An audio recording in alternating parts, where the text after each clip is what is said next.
मुंबई के बीचों बीच एक बस्ती है धारावी। आबादी करीब 10 लाख, एरिया 625 एकड़। इस स्लम बस्ती में जितनी आबादी है उतने लोग किसी एक शहर में रहते हैं। लेकिन देश की आर्थिक राजधानी मुंबई के इस इलाके में लोग किस हालत में रहते हैं, ये देखकर आप दंग रह जाएंगे। नमस्कार, आपके साथ मैं हूं मुक्ता सिंह और आप देख रहे हैं श्रेष्ठ भारत। धारावी के कायाकल्प के लिए अब धारावी रीडेवलपमेंट प्रोजेक्ट बना है, जिसका टेंडर अडानी ग्रुप की कंपनी अडानी रियलिटी को मिला। अब उद्धव ठाकरे के एक बयान के बाद धारावी पर फिर घमासान छिड़ गया है। आखिर क्या है समाधान? धारावी का कायाकल्प और क्या है विकल्प? और सबसे बड़ा सवाल, धारावी के विकास में कौन रोड़े अटकाना चाहता है? इन सभी मुद्दों पर चर्चा करेंगे। इसके पहले देख लेते हैं ये खास रिपोर्ट। मुंबई का धारावी फिर सुर्खियों में है। एक अनुमान के मुताबिक 240 हेक्टेयर की इस बस्ती में 8 लाख लोग रहते हैं और 13,000 छोटे बिजनेस हैं। इस छोटे से इलाके में हजारों छोटे छोटे घर बने हैं। धारावी कमर्शियल प्रॉपर्टी के लिहाज से देश के सबसे महंगे इलाके बांद्रा कुर्ला कॉम्प्लेक्स से कुछ ही दूरी पर स्थित है। धारावी के पुनर्विकास के लिए साल 2022 में ग्लोबल टेंडर निकाला गया। इसमें 3 कंपनीज अडानी ग्रुप, डीएलएफ समूह और नमन ग्रुप ने टेंडर भरा। नमन ग्रुप को टेंडर की शर्तों को पूरा न करने पर बोली लगाने से पहले ही बाहर कर दिया गया। इस टेंडर के लिए सबसे बड़ी बोली अडानी समूह ने लगाई। अडानी ग्रुप ने 5,069 करोड़ रुपए की बोली लगाई और धारावी पुनर्विकास परियोजना का काम हासिल कर लिया। अब शिवसेना यूबीटी प्रमुख उद्धव ठाकरे ने शनिवार 20 जुलाई को कहा कि अगर उनकी पार्टी महाराष्ट्र विधानसभा चुनाव के बाद सत्ता में आती है तो मुंबई में अडानी समूह को मिले धारावी रीडेवलपमेंट प्रोजेक्ट के टेंडर को रद्द कर देगी। उद्धव ठाकरे के इस ऐलान से एक बार फिर मुंबई के धारावी रीडेवलपमेंट प्रोजेक्ट पर सियासत गरमाने लगी है। धारावी दुनिया की तीसरी सबसे बड़ी स्लम बस्ती है और एशिया की सबसे बड़ी। ये भारत का सबसे घनी आबादी वाला इलाका है और यहाँ पेयजल सहित लगभग सभी मूलभूत सुविधाओं का अभाव है। धारावी के रीडेवलपमेंट के लिए पिछले करीब 45 सालों से प्रयास हो रहे हैं, लेकिन अभी तक धरातल पर कुछ भी नहीं हुआ है। धारावी रीडेवलपमेंट प्रोजेक्ट एक महत्वाकांक्षी परियोजना है जिसका मकसद धारावी का पूरी तरह कायाकल्प करना है। अडानी ग्रुप ने झुग्गी पुनर्विकास प्रोजेक्ट में 300 वर्ग फीट की जगह धारावी के निवासियों को 350 वर्ग फीट का मकान सभी सुविधाओं के साथ देने का वादा किया है। लेकिन सियासी विवाद में कहीं धारावी के पुनर्विकास की योजना फिर से न फंस जाए। ब्यूरो रिपोर्ट, श्रेष्ठ भारत। तो धारावी पर फिर क्यों छिड़ गया है घमासान? आखिर क्या है समाधान? धारावी का कायाकल्प और क्या है विकल्प? और सबसे बड़ा सवाल, धारावी के विकास में कौन रोड़े अटकाना चाहता है? आइए इन सभी मुद्दों पर चर्चा करते हैं। हमारे साथ जुड़ रहे हैं एडवोकेट और सामाजिक कार्यकर्ता सागर देवरे जी। हमारे साथ केंद्र सरकार में शहरी विकास मंत्रालय के सचिव रहे सुधीर कृष्ण जी भी जुड़ रहे हैं और मुंबई से हमारे सहयोगी इकबाल परवेज भी मौजूद हैं। तो सबसे पहले इकबाल के पास चलते हैं। इकबाल, उद्धव ठाकरे के ताज़ा बयान के बाद क्या है अपडेट आपके पास और किस तरह की हलचल है? देखिए मुक्ता, जैसे ही उद्धव ठाकरे का ये बयान आया है, पूरी तरह से आप समझ लीजिए कि हलचल मच गई है। हर तरफ सुर्खियां ही सुर्खियां है और सुर्खियों में बस एक ही है कि हम अडानी नगर नहीं बनने देंगे। अगर हम सत्ता में आए तो नहीं बनने देंगे। देखिए अडानी का जो 2 चीजें हैं, एक तो धारावी का जो डेवलपमेंट है उसको लेकर हमेशा से बातें होती रहती है, हमेशा से डेवलपमेंट होना चाहिए। क्योंकि अगर आप वहां पे, मैं कई बार जा चुका हूं, अगर आप भी जाएं या कोई भी जाए तो वहां देख सकते हैं कि किस तरह से वहां पे तंग गलियां हैं, छोटे छोटे, बहुत ही छोटे छोटे कमरे हैं। वहां पे किस तरह से बुनियादी सुविधाओं का अभाव है, जिस वजह से जो बाहर के लोग हैं या फिर बहुत सारे राजनीतिक नेता भी हैं, वो उसे डेवलप करने की चाह रखते हैं या करना चाहते हैं और इस पर बातें भी बहुत समय से होती रही है।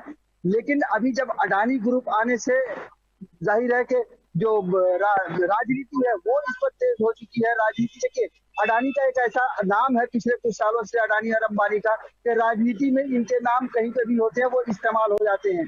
अब जो यहाँ पर जब धारावी को डेवलप करने की बात शुरू हुई तो उसमें भी अडानी का नाम था। राजनीति शुरू हो गई। इस तरह से हमने देखा कि पास में खासतौर से, और सिर्फ एक दल नहीं, दोनों ही दल इस पर राजनीति करते हैं। अगर आप पास में भी देखें तो अडानी के नाम पे दोनों दल ने राजनीति की है, चाहे वो एनडीए हो, चाहे वो एनडीए हो, राहुल गांधी का हो या कांग्रेस हो, ये सारे लोग अडानी पे हमलावर हमेशा रहते हैं। लेकिन पिछले लोकसभा चुनाव से पहले नरेंद्र मोदी देश के प्रधानमंत्री को भी हमने हमलावर होते हुए देखा था। किस तरह से उन्होंने जब ये बयान दे दिया था कि नोटों से भरकर, टेम्पो से भरकर नोट जा रहे, तो अडानी का नाम आना राजनीति शुरू हो जाती है। उसी तरह से ऐसा महसूस होता है कि जैसे ही इस पे धारावी पर डेवलपमेंट का जिक्र छिड़ा, जैसे ही धारावी डेवलपमेंट से अडानी का नाम जुड़ा, वैसे इस पर भी राजनीति बहुत ही जोरों की और बहुत ही तेज हो गई है। मुक्ता। तो इकबाल, मुंबई में एक तरफ बारिश का कहर है, घनघोर बारिश हो रही है, दूसरी तरफ सियासी बारिश भी काफी तेज से चल रही है। बयानों की जो ये झड़ी लगी हुई है इस वक्त, आप भी बड़े मुश्किलों से निकल पाए होंगे घर से आज, इकबाल। जी बिल्कुल। और सुबह से मैं बताऊं, कहीं कहीं पे ट्रेनें भी थोड़ी थोड़ी हालांकि स्लो चल रही हैं, कहीं कहीं पे देरी से भी चल रही हैं। और बहुत देखिए नेटवर्क का भी आज के दिन तो खासतौर से, मैं अगर पर्सनली, मुझे बहुत ज्यादा लोगों का नहीं पता, लेकिन मेरे घर में या मैं खुद वाईफाई का नेटवर्क प्रॉब्लम दे रहा है, आपको मोबाइल का नेटवर्क में तकलीफ हो रही है। तो तकलीफें इस बारिश में हो रही है। साथ में राजनीति जो यहाँ पर है वो बहुत ही ज्यादा, आप देखिए 2 दिन पहले यहाँ पर समाजवादी पार्टी के बहुत सारे जो सांसद थे, जो विजयी सांसद थे, उनका यहाँ पे सम्मान समारोह रखा गया था। तो उस समय पिछले 3-4 दिनों से बहुत ही ज्यादा गहमा गहमी चल रही थी। और उसके बाद अब उद्धव ठाकरे का ये बयान कि हम धारावी को अडानी नगर नहीं बनने देंगे। जाहिर है चारों तरफ से आप समझ लीजिए कि बरसात हो रही है, चाहे वो बारिश की बरसात, पानियों की, मौसम बदल रहा है इकबाल। चाहे वो, बिल्कुल मौसम बदल रहा है। अगर देवरे साहब, अब आपके पास आते हैं, आप लगातार धारावी के मुद्दे पर बोलते रहे हैं, उद्धव ठाकरे के इस बयान को आप कैसे देखते हैं? पहले तो आप धारावी प्रोजेक्ट जो है उससे समझिए कि हम किसी विकास के विरुद्ध नहीं है, मगर धारावी जो है वो खुद 550 से 600 एकड़ में धारावी बसी हुई है। और धारावी गोरों का कहना है कि हम धारावी के बाहर नहीं जाना चाहते। उनकी मांग भी जायज है, क्योंकि अगर आप 40-40, 50-50 साल इसी एरिया में रहते हो और आपको कहा जाए कि आप वो छोड़ के 10 किलोमीटर 20 किलोमीटर दूर कहीं जाके बसिए, तो कोई उसके लिए रेडी नहीं होगा। अदानी समूह के पहले जिनका धारावी रिडेवलपमेंट के लिए टेंडर आया था, वो कंपनी 500 स्क्वायर फीट की हर एक जो धारावी कर है, जो पात्र हो या अपात्र हो, उनको घर दे रहा था, वो धारावी में दे रहा था। उसके बाद अभी जब ये अदानी के पास आया है, तभी इनका कहना है कि हम सिर्फ पात्र लोगों को धारावी में घर देंगे और अपात्र लोगों को धारावी के बाहर जगह देंगे। धारावी का जो रिडेवलपमेंट का प्लान है, वो धारावी रिडेवलपमेंट प्राइवेट लिमिटेड खुद कह रहे हैं कि हमारे पास कोई प्लान रेडी नहीं है। और मुंबई भर जितने भी आप देखोगे कि 20 जगह ऐसी है जहां पे 1500 एकड़ की जगह धारावी रिडेवलपमेंट के नाम पे मांगी जा रही है। तो ये कहीं तो मुंबई हाईजैक करने की कोशिश है, ऐसे ही हमें लगता है। सुधीर कृष्ण जी, सर, केंद्र और महाराष्ट्र सरकार की ये महत्वाकांक्षी परियोजना है, आपने भी इस पर काम किया है। आप इस पूरी चीज को कैसे देखते हैं? आपको लगता है कि इसे व्यक्ति विशेष से जोड़ना चाहिए, या सबसे पहले ये देखना चाहिए कि कितना जरूरी है ये, या ये बताइए कि कितना जरूरी है धारावी का कायाकल्प? स्लम रीडेवलपमेंट अति आवश्यक है, और धारावी खासतौर से, क्योंकि अगर आप देखें कि धारावी की डेंसिटी लगभग 3 लाख लोग, 8 लाख लोग रहते हैं 600 एकड़ में, तो 3 से ज़्यादा लाख लोग 1 एकड़ में रहते हैं, जबकि डेंसिटी तो 20-25 हज़ार है। तो ये टाइम से भी ज़्यादा इतनी डेंस पॉपुलेशन होने की वजह से वो देखना, जैसे आपकी फ़ोटोज़ भी दिखा रही हैं, और डेटा जो जब कोविड आया था तो मुंबई का डेटा एनालाइज किया और उसमें ये देखा गया है कि जिन वार्ड में स्लम ज़्यादा हैं, यहाँ डेंसिटी ज़्यादा है, वहाँ पर तादाद भी ज़्यादा हुए। जब प्रॉक्सिमिटी ज़्यादा होगी तो कम्युनिकेबल डिजीज़ जो हैं वो ज़्यादा फैलेंगी, और उस प्रकार से ड्रेनेज का सिस्टम है, पानी की व्यवस्था है, रिक्रिएशन फैसिलिटीज़ हैं, वो सभी देना बहुत मुश्किल होगा। तो रीडेवलपमेंट तो जो आपकी पिक्चर ही कह रही हैं, pictures speak more than words, photos हैं, और बहुत ही आवश्यक है ये।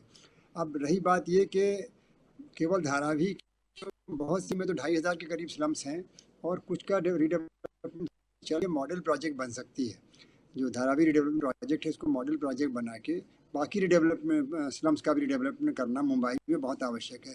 मुंबई शहर की एक अजीब सी बात है, भारत का आर्थिक कैपिटल है, लेकिन स्लम पॉपुलेशन मुंबई में सबसे ज़्यादा है देश में। अगर शहरों में देखा जाए, भारत का अगर 21 का सेंसस तो अभी आया नहीं है, रिपोर्ट आई नहीं है, ना सेंसस हुआ है। तो 11 सेंसस में जो एवरेज पॉपुलेशन अगर स्लम की, शहर की टोटल पॉपुलेशन और स्लम का रेशियो 18%, तो मुंबई में 40 से ज़्यादा है, क्योंकि हाईएस्ट है। नेक्स्ट विजयवाड़ा वगैरह छोटे शहर हैं। तो इसलिए मुंबई में स्लम रिडेवलपमेंट जो है वो नंबर 1 प्रायोरिटी की बात है। एनवायरनमेंट को अगर अलग कर दें, एनवायरमेंटल इशू को छोड़ें अगर, तो स्लम रीडेवलपमेंट जो है वो नंबर 1 प्रायोरिटी आइटम है। इसको करना बहुत आवश्यक है और इस योजना के जो फ्रेमवर्क है उसको हम देख सकते हैं, उसमें क्या है क्या नहीं है वो अलग बात है, लेकिन मूलभूत रूप से ये योजना बहुत आवश्यक है। सर, इतने सालों से इसके रीडेवलपमेंट की बात हो रही है, आप भी देख रहे हैं, जैसा आपने बोला कि हम तस्वीरों में भी देख सकते हैं, आपने भी देखा है, हमने भी देखा है, हम सब देख रहे हैं कि वहाँ पे क्या हालात हैं। लगातार इतने सालों से बात हो रही है, सरकारें बदल रही हैं, समय बदल रहा है, लेकिन हालात वहीं के वहीं हैं। तो आपके हिसाब से अड़चन क्या है, क्या हो क्या रहा है, क्यों नहीं हम इसमें काम आगे बढ़ा पा रहे हैं? मुंबई को शंघाई बनाने की बात तो हो रही है, लेकिन शंघाई बनाने में धारावी का भी एक बहुत ही बड़ा रोल है, तो क्यों आखिर हम कहाँ अटक जा रहे हैं? ये स्लम रीडेवलपमेंट जो है बहुत बड़ा चेहरा रह गया, क्योंकि देखिए प्रधानमंत्री आवास योजना के 10 साल हो चुके हैं और 1 करोड़ घर बन चुके हैं, शहरों के लिए बन चुके हैं बाकायदा, मतलब 90 लाख हो सकते हैं 1 करोड़, लेकिन स्लम कितने कम हुए ये चैलेंज रह गया है। सो इसलिए ये जो धारावी का सिचुएशन है या मुंबई का, देश के लिए एक, हमारे लिए एक मॉडल है। हमको अध्ययन करना है कि हम स्लम को कैसे रीडेवलप करें। फाइनली इतने घर दिए गए प्रधानमंत्री आवास योजना में, लेकिन स्लम कोई कम नहीं होते नज़र आ रहे हैं। तो इसका हमें ये देखना है कि जो लोग स्लम में रह रहे हैं वो शहर के अंदर रह रहे हैं और हम उनको शहर के बाहर भेजेंगे। जैसे अभी उन्होंने बताया भी तक जो दूसरे पैनलिस्ट हैं कि दूर दराज भेजेंगे तो लोग जा नहीं पाएंगे, क्योंकि वो स्लम में रहते इसीलिए हैं सेंट्रलिटी की वजह से, जो लोकेशन के एडवांटेज की वजह से लोग स्लम में रहते हैं, वरना उसमें इंडस्ट्रियल स्लम है, हर घर में रोजगार है, तो इन चीज़ों का भी तो ध्यान रखना ही पड़ेगा। रोजगार है और दे आर अर्निंग वेल। ऐसा नहीं है कि अगर आप स्लम का कोई प्रॉपर सर्वे करें तो उसमें ऐसा नहीं गुर्बत में लोग रह रहे हैं, बहुत से कुछ थोड़े बहुत होंगे, लेकिन लोग कमा खा रहे हैं अच्छा, लेकिन लोकेशन छोड़ के जाएं कैसे? 4 लोग हैं परिवार में, 4 लोग 4 जगह काम कर रहे हैं और वो सेंट्रल लोकेशन से 4 जगह जाते हैं, अब वो एक कोने में भेज दें, जाए कैसे लोग? तो ये जो है, इसलिए हमको बहुत ध्यान समझ के उसको रीडेवलपमेंट करने के लिए, ये केवल प्राइवेट सेक्टर की एक एंटिटी से काम नहीं होगा। जो अथॉरिटीज़ हैं, जैसे मान लीजिए कि स्लम रीडेवलपमेंट अथॉरिटी है जो मुंबई की, और मुंबई म्यूनिसिपल कॉरपोरेशन है, Mumbai metropolitan region development authority है, इन लोगों को लीडरशिप लेना पड़ेगा। दी प्रोजेक्ट का जो अडानी ग्रुप या कोई भी ग्रुप हो, वो केवल एग्जीक्यूटिव एजेंसी मानना पड़ेगा उनको, पूरा उनके भरोसे छोड़ने से काम नहीं हो सकता है ये, क्योंकि जनता की समस्याएं जो हैं वो केवल घर तक सीमित नहीं है, घर और समाज से वो जुड़े हुए हैं, पूरे एनवायरनमेंट से जुड़े हुए हैं, पूरे मुंबई से जुड़े हुए हैं। सो वो जोड़ जो है वो अथॉरिटीज़ दे सकती हैं, वो कोई डेवलपर नहीं दे सकता है उसको। छोटे मोटे डेवलपमेंट प्रोजेक्ट होते हैं तो एक बात है, लीजिए यहाँ तो पूरा, मतलब आप समझ लीजिए कि जब 10 लाख लोगों को रीडेवलप करना, ऐसा प्रोजेक्ट तो बहुत कम होते हैं पूरे देश में, रेयर होगा कि 8-10 लाख लोगों को रीडेवलप किया जाए। ज़्यादा समझने की कोशिश कर रहे हैं, हमारी पॉलिसी क्या कहती है? मतलब पॉलिसी हमारी जो है उसमें तो ये कहते हैं in situ development is very much recommended. In situ redevelopment करके जो जहाँ है उसको बिना डिस्प्लेस किए हुए वहीं का वहीं देना पड़ेगा।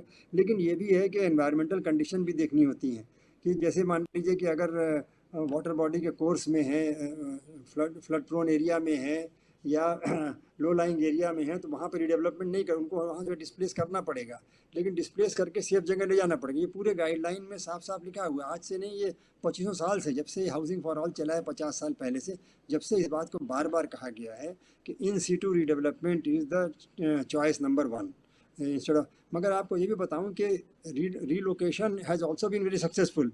एक बहुत अच्छा एग्जांपल है अहमदाबाद में, साबरमती रिवर में 10,000 फैमिलीज़ वहाँ पर रीलोकेट हो चुकी हैं, 10,000 फैमिलीज़।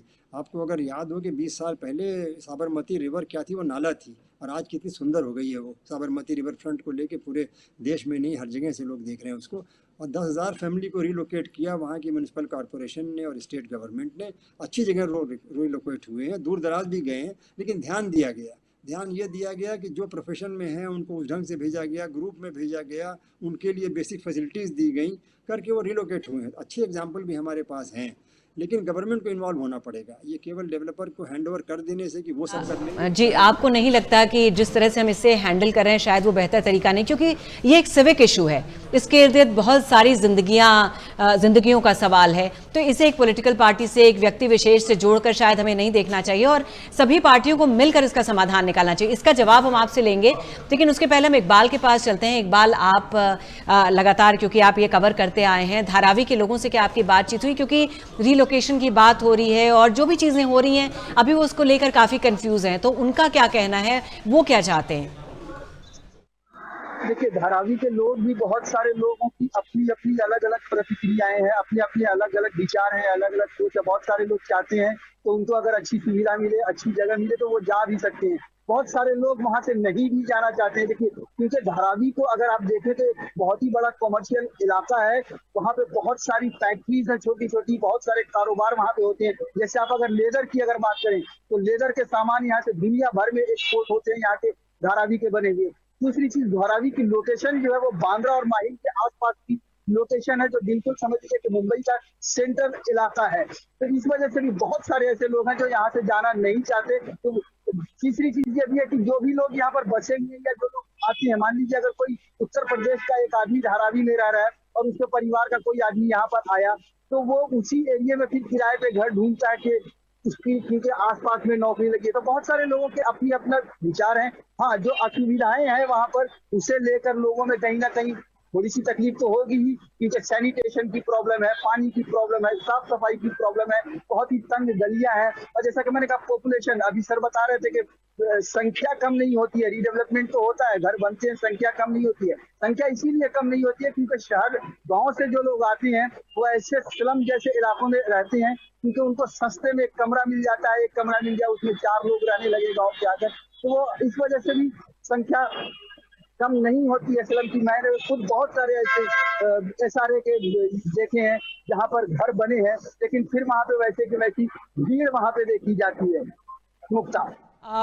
सागर जी, आप क्या बोलेंगे, क्योंकि आप हमेशा से आवाज उठाते रहे हैं। उनका कहना है उद्धव ठाकरे का कि इसको अडानी सिटी नहीं बनाना चाहते हैं, ट्रांसपेरेंसी रखें और लाडला दोस्त, लाडला कॉन्ट्रैक्टर, ये सब नहीं चलेगा। तो आपको भी लगता है कि इसका यही समाधान है और ऐसे ही हमको करना चाहिए? कैसा है कि आप 15 साल पहले जब भी धारावी का सर्वे हुआ था, जिसे मशाल सर्वे कहते हैं, उसमें 70,000 झुग्गी झोपड़ियां थी जिसमें कमर्शियल रेसिडेंशियल थी। और आज वही जो सरकार है वो बता रही है कि 3.5 से 4 लाख अपात्र जो वहां पे इनएलिजिबल लोग हैं उनको हम शिफ्ट करेंगे धारावी के बाहर। सर्वे कंप्लीट नहीं हुआ है, यहाँ पे मालूम नहीं कि पात्र कितने हैं, अपात्र कितने हैं। पात्र की एलिजिबिलिटी क्राइटेरिया जिसे हम कहते हैं कि 2000 की क्राइटेरिया है, 2011 की है या RNR पॉलिसी है, इसके बारे में कोई ट्रांसपेरेंसी नहीं है। धारावी रीडेवलपमेंट के पास इनका कोई प्लान रेडी नहीं है। सो इसी वजह से लोगों में बहुत रोष है कि वो उनके घर छोड़ के बाहर नहीं जाना चाहते। और ये किसी अदानी अदानी अदानी ये जो कह रहे हैं, जो उद्धव ठाकरे जी ने भी जो बयान दिया वो सही बयान है, क्योंकि ये धारावी प्रोजेक्ट को स्पेशल कैटेगरी का प्रोजेक्ट कहा जा रहा है, वाइटल प्रोजेक्ट, और इसी नाम पे मुंबई में कम से कम 1500 एकड़ की जगह इन्हें दिए जा रही है, जिसमें सॉल्ट पैन की भी जगह है। खुद धारावी 600 एकड़ में है और धारावी 300 एकड़ में बस सकती है, और 300 एकड़ की जगह जो है वो रीसेल के लिए अवेलेबल हो सकती है। तो ऐसे में इतनी जगह जो पूरे मुंबई में है, जो दहीसर से लेके यहाँ बांद्रा तक और वहां से मुंबई में पूरे मुलुंड से लेके घाटकोपर और हर जगह पे इन्होंने जगह ली है। और धारावी का जो प्लान था, मतलब जो टेंडर है, उसमें धारावी के लोगों को धारावी नोटिफाइड एरिया में ही रखना था। इकबाल, आप सुन सकते हैं मुझे? शायद सुधीर जी से अभी हमारा संपर्क टूट गया है, कुछ नेटवर्क का इशू है क्योंकि बॉम्बे में इतनी बारिश हो रही है। तो कैसे वहां के लोग इस पर कैसे रिएक्ट कर रहे हैं इकबाल? जी देखिए, लोगों का जो रिएक्शन है, बहुत सारे लोग, जैसा कि मैंने पहले भी कहा, बहुत सारे लोग इसका स्वागत भी कर रहे हैं कि हाँ होना चाहिए, रीडेवलपमेंट होना चाहिए, उन्हें भी मूलभूत सुविधाएं मिलनी चाहिए। लेकिन बहुत सारे ऐसे लोग हैं जो बाहर नहीं जाना चाहते, उनका भी ये मानना है कि ट्रांसपेरेंसी होनी चाहिए। और जैसा कि मैंने पहले भी कहा कि देखिए ये जो इलाका है, यहाँ पर बहुत सारे लोग रोजगार से जुड़े हुए हैं, बहुत सारी यहाँ पर छोटी छोटी फैक्ट्रियां हैं। तो अलग अलग लोगों के अलग अलग सोच है, उनके विचार है। बहुत सारे लोग जाना नहीं चाहते, बहुत सारे लोगों को सुविधा चाहिए। और जब से उद्धव जी का जो बयान आया है, उद्धव ठाकरे का, इसके बाद मेरी कुछ लोगों से बात हुई है, कुछ लोग अंदर से बहुत खुश हैं कि बिल्कुल ये जो प्रोजेक्ट है वो अडानी के पास नहीं जाना चाहिए, क्योंकि शायद उन्हें कहीं ना कहीं खतरा या कहीं ना कहीं डर लग रहा है यार इनके पास जाने से शायद उनको वो चीजें ना मिल पाए जो वो चाहते हैं। इकबाल, अगर देखा जाए तो कांग्रेस के समय से ही इसकी बात चल रही है, रीडेवलपमेंट की बात चल रही है। पहली बार ऐसा हुआ कि शिवसेना कांग्रेस के साथ आई है। तो इस पूरी चीज़ों को अगर आप पॉलिटिकली देखिए तो आप इसका क्या मायने हैं, इसे आप कैसे समझते हैं? देखिए, ये वैसे तो डेवलपमेंट की बातें हमेशा से होती रही है, हो ही रही है, लेकिन पॉलिटिक्स भी इस पे होती है। अभी देखिए, जैसे उद्धव ठाकरे का जो, या शिवसेना को ही अगर देखें, तो वो जहाँ पे महाराष्ट्र, मुंबई, मराठी की बात होती है, वो लोग खड़े होते हैं। नवनिर्माण सेना भी उसको लेकर खड़ी होती है। अब चूंकि दोनों साथ हैं, कांग्रेस और शिवसेना दोनों साथ हैं, तो जाहिर सी बात है कि दोनों किसी भी मुद्दे पर, किसी भी विषय पर एक साथ ही खड़े नजर आएंगे। अब ये मुद्दा जो अडानी का मुद्दा आया है, इस पर बिल्कुल दोनों साथ होना भी है ही, क्योंकि अडानी के खिलाफ सबसे पहले जो मोर्चा खोला हुआ है पूरे देश भर में, वो कांग्रेस है। अब जब मुंबई में, जब महाराष्ट्र में अडानी के खिलाफ एक और मोर्चा खोला है उद्धव ठाकरे, तो दोनों एक दूसरे के बिल्कुल साथ खड़े नजर आ रहे हैं। सुधीर जी, जैसे मैंने अभी आपसे इसके पहले भी सवाल किया था कि ये एक सिविक इशू है, इसे पॉलिटिकल मुद्दा बनाना क्या ठीक होगा, और अगर जैसे कि उद्धव ठाकरे बात कर रहे हैं, अगर रीटेंडर करने की बात हुई तो फिर से हम कितने पीछे चले जाएंगे और कितना समय हमारा जाया जाएगा? मतलब अभी चूंकि अगर रीटेंडर करने की ज़रूरत पड़ेगी या कि नहीं, ये देखने की बात है, समय बताएगा। लेकिन इतना फंडामेंटल चेंज करना कैसे संभव होगा पता नहीं, क्योंकि जैसे पेपर में पढ़ रहा हूँ कि 550 एकड़ ज़मीन एक्स्ट्रा मांग रहे हैं, जबकि टोटल लैंड ही 600 एकड़ है, 590 एकड़ है। तो जितनी लैंड है उसको डबल करना तो जनरली जो रिकमेंडेड नहीं होता है टेंडरिंग प्रोसेस में, चाहे कोई प्रोजेक्ट हो। You can not double the framework immediately. तो उस सिचुएशन में नॉर्मली तो अब इसका टर्म्स एंड कंडीशन देखना पड़ेगा डिटेल में कि क्या लिखा है, in what circumstances the contract can be cancelled, वो तो पढ़ने की बात है। लेकिन ये है कि जो आप कह रहे हैं कि पीछे चले जाएंगे, अभी टेक्नोलॉजी बहुत अच्छी है, सर्वे वगैरह की रिपोर्ट अवेलेबल हैं हमारे पास, और ये अनुभव जो साल भर का इस प्रोजेक्ट में जो भी सर्वे का जो भी हुआ है, थोड़ा बहुत जितना भी, उसकी भी रिपोर्ट हासिल हो गई है। सो वो अनुभव हमारे काम आएगा, और मेरे ख्याल से जो समय का लॉस हुआ है उसको मेकअप करने की भी संभावना होगी। टेक्नोलॉजी का सहारा लेके सैटेलाइट इमेजरी मिलेगी और सर्वे रिपोर्ट्स आके तैयार हैं। जनता के व्यूज़ भी अपने में बहुत बड़ी बात होती है। जनता मतलब सभी जितने स्टेक होल्डर्स हैं, चाहे वो प्रोफेशनल बॉडीज़ हैं या अफेक्टेड पर्सनस हैं, हाउस होल्ड्स हैं या फाइनेंशियल इंस्टीट्यूशंस हैं, सब ने रिसर्च कर डाली होगी इतने दिनों में, काफ़ी, एक साल में ख़ास तौर से। सो समय का लॉस इतना होने का मुझे अंदेशा नहीं। थोड़ा लॉस तो होगा ही, मगर जितना साल समय बीता है उतना नहीं होगा लॉस, उससे थोड़े कम अवधि में ही हम आगे बढ़ सकेंगे। लेकिन अगर चल पड़े ये प्रोजेक्ट एज इट इज़ तो बहुत अच्छी बात है। जिस सवाल से हमने शुरुआत की थी कि धारावी का कायाकल्प क्या है, विकल्प, तो आपके हिसाब से चैलेंजेस क्या हैं, विकल्प क्या है? ये चैलेंजेस इन द रीडेवलपमेंट ये है कि देखिए, मेरे ख्याल से कम्युनिकेशन गैप बहुत बड़ा लग रहा है, कि लोगों का जो ये डर है कि हमें दूर भेज देंगे। तो देखिए, दूर से लोग आए हुए हैं, यहाँ बहुत से लोग हैं दूसरे राज्यों से आके बैठे हुए, तो उनके लिए थोड़े दूर और जाने में अगर उनको प्रॉपर गाइडेंस दें। मैंने आपको पहले बताया कि भारत में ही अच्छी प्रोजेक्ट्स हुई हैं। ये साबरमती रिवर फ्रंट रीडेवलपमेंट में वहाँ की 10,000 फैमिलीज़ को रिलोकेट किया, दूर दराज, यानी कि बगल में ही दे दिया, कई किलोमीटर दूर गए। मैं खुद जाके वहाँ देख के आया, और अच्छे वो लोग रह रहे हैं। शुरू में उनको भी डर था, कुछ लोग कोर्ट भी गए, ऐसा नहीं कि ऐसे it was a smooth sail, लेकिन majority of the people accepted, बाकी लोगों का भी सेटलमेंट हो गया। तो लोग जाएंगे अगर कम्युनिकेशन मिले, उनको एग्जाम्पल दिखाया जाए। आखिर यार लोग क्यों नहीं जाना चाह रहे? कनेक्टिविटी नहीं है, जहाँ जाएँ अगर पता लगे उनको कि यहाँ स्कूल भी है और यहाँ पर हेल्थ फैसिलिटीज़ हैं और यहाँ पर ट्रेन लाइन है, मेट्रो लाइन वगैरह या कनेक्टिविटी या बस सर्विसेज हैं, तो और क्या चाहिए किसी को जाने के लिए? तो ये कम्युनिकेशन गैप का भी इशू है। तो जो रेजिडेंट्स हैं, अफेक्टेड पर्सन्स हैं, उनको अगर बाकायदा उनकी समस्याओं को सुन के उसका समाधान किया जाए। सिटी में वो रहते हैं और उनको लगता है कि वो जगह भी नहीं बदलना चाहते हैं। अब अगर आप देखिए, इतनी सारी फिल्में बनी है, स्लम डॉग मिलियनेयर और गली बॉय, वो बार बार गली बॉय में था ना, अपना टाइम आएगा, तो धारावी वाले भी शायद सोचते होंगे कि कब आएगा अपना टाइम। तो आपके हिसाब से अगर चीज़ें सही से चली तो इसका समाधान क्या निकल पाएगा? में टेक्नोलॉजी बहुत अच्छी है, और सरकार के लेवल पर, सरकार से लेके राज्य सरकार और मुकाबले में काफ़ी पैसे हैं। Resource better than before levels of governance. Municipality बहुत पैसे, मुंबई तो बहुत बड़ी म्यूनिसिपैलिटी, और हम सुनते आ रहे हैं कि रिचर्ड है, तो पैसे की तो कोई इशू नहीं है। और कनेक्टिव, उसके इम्प्लीमेंटेशन, मैनेजमेंट, इन प्रोसेस का ये सब की ज़रूरत है। सो अगर इसमें हम ध्यान दे के काम करें और जनता के साथ मिल के काम करें, प्रॉपर एजुकेशन एंड अवेयरनेस करें, और रिस्पॉन्सिव, कि उनकी जो एंग्जाइटी है, कंसर्न्स हैं, उसमें जेन्युइन कंसर्न भी हो सकती हैं, हर एक कंसर्न का सोल्यूशन है। आज के समय में इतनी सारी योजनाएं पड़ी हुई हैं, पैसे के तो कोई इशू नहीं रह गया है। Management is the biggest challenge now, vision and management. अगर वो दोनों को हम इसमें शामिल कर लें और पूरा डेवलपर के ऊपर छोड़ने से तो कोई काम नहीं होगा। इतना बड़ा प्रोजेक्ट है जिसमें कि डायनेमिक्स इतनी ज़्यादा है इसकी है कि तो मोस्ट केवल इम्पॉर्टेंट डेवलपर के थिंग ऊपर विजन एंड मैनेजमेंट। इकबाल, तो धारावी वाले पूछते हैं कब आएगा अपना टाइम, कब आएगा? बिल्कुल, उनकी भी इच्छा है कि उनका भी टाइम आए, उनकी भी ख्वाहिश है।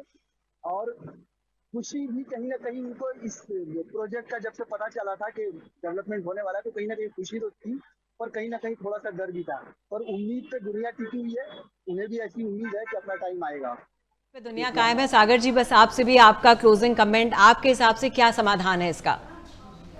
इसका समाधान यही है कि लोगों को विश्वास में लेके धारावी रिडेवलपमेंट प्राइवेट लिमिटेड, जिसमें सरकार एक 20% की पार्टनर है, वो राज्य सरकार और जो कंपनी डेवलपर है वो, और वहां के जो भी राजनीतिक पक्ष है, जैसे कोई भी पार्टी का रहने, तो फिर वो सब पक्ष में मिला के एक ट्रांसपेरेंसी वहां पे क्रिएट होना चाहिए। लोगों को विश्वास में लेके अगर ये प्रोजेक्ट करेंगे, कि लोगों को क्योंकि मालूम नहीं कि उनको घर मिलने वाला है क्या नहीं मिलने वाला है, क्योंकि इसमें क्या है कि अगर आप धारावी में जाके देखोगे तो ग्राउंड +4 इतने माले की घर है। सो ग्राउंड वालों को तो घर मिलेगा, उनको मालूम है।